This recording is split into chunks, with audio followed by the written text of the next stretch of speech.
कई के सिंगार आंगना में पीसेली भंगिया गौरा कई के सिंगार आंगना में पीसेली भंगिया गौरा पीसेली भंगिया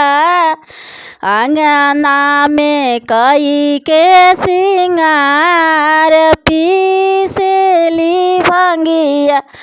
देखी देखी भोले मुसुका सुआगना में पीसेली भंगिया देखी देखी भोले मुसुका सुहोलिया में पीसेली भंगिया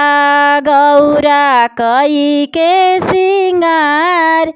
होलिया में पीसेली भंगिया गौरा कई